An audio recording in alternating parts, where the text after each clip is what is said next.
Discover the extraordinary life of music legend Patti LaBelle. Learn about her age, her loving husband and children, and explore her inspiring journey in this comprehensive biography. Dive into her impressive net worth and see how she became an icon in the music industry. Don't miss this exclusive look at Patti LaBelle's life, career, and enduring influence on music.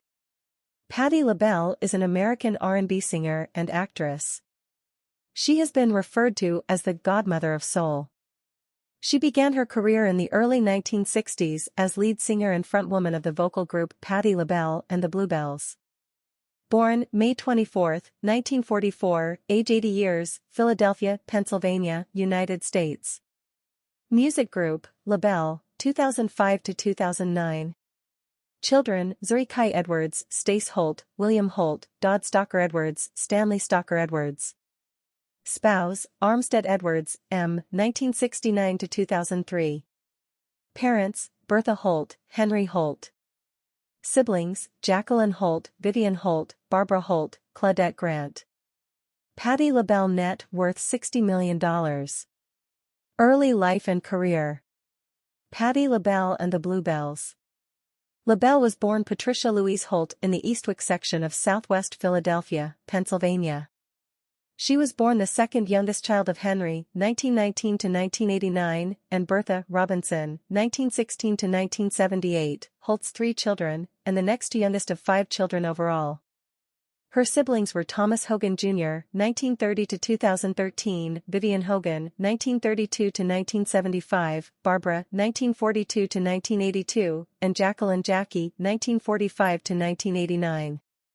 Her father was a railroad worker and club performer, and her mother was a domestic. Despite enjoying her childhood, LaBelle would later write in her memoirs, "Don't Block the Blessings," that her parents' marriage was abusive. Shortly after her parents' divorce, when LaBelle was 12, she was sexually molested by a family friend. She joined a local church choir at the Beulah Baptist Church at 10 and performed her first solo 2 years later. While she was growing up, she listened to secular music styles such as R&B and jazz music as well. When she was 16, LaBelle won a talent competition at her high school, John Bartram High School. The success led to her first singing group, the Ordettes, in 1960 with schoolmates Jean Brown, Yvonne Hagen, and Johnny Dawson. With LaBelle as the front woman, the group became a local attraction until 2 of its members left to marry, while another was forced to quit the group by her religious father. In 1962, the Ordettes included 3 new members, Cindy Birdsong, Sarah Dash, and Nona Hendricks. The latter 2 girls had sung for another vocal group which was defunct at the time. In the same year, they auditioned for a local record label owner, Harold Robinson. Robinson agreed to work with the group after hearing LaBelle sing the song "I Sold My Heart to the Junkman." Initially, Robinson was dismissive of LaBelle, believing her to be too dark and too plain.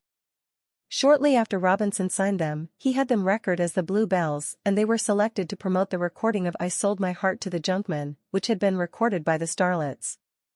It was recorded as a Bluebells single due to label conflict.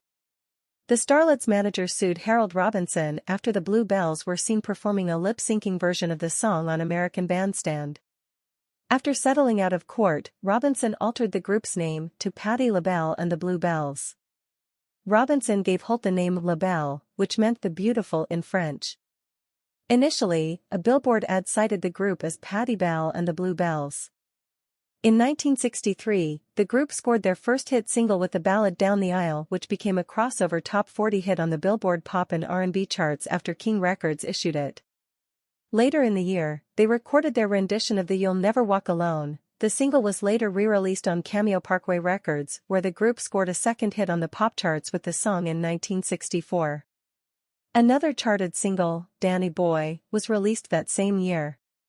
In 1965, after Cameo Parkway folded, the group moved to New York and signed with Atlantic Records, where they recorded 12 singles for the label, including the mildly charted singles "All or Nothing" and "Take Me for a Little While." The group's Atlantic tenure included their rendition of "Over the Rainbow" and a version of the song "Groovy Kind of Love." In 1967, Birdsong left the group to join the Supremes, and by 1970 the group had been dropped from Atlantic Records as well as by their longtime manager Bernard Montague. In 1970, Vicky Wickham, producer of the UK music show Ready, Steady, Go, agreed to manage the group after Dusty Springfield mentioned signing them. Wickham's first direction for the group was for them to change their name to simply LaBelle and advised the group to renew their act, going for a more homegrown look and sound that reflected funk, rock, and psychedelic soul. In 1971, the group opened for The Who in several stops on the group's US tour. Solo career.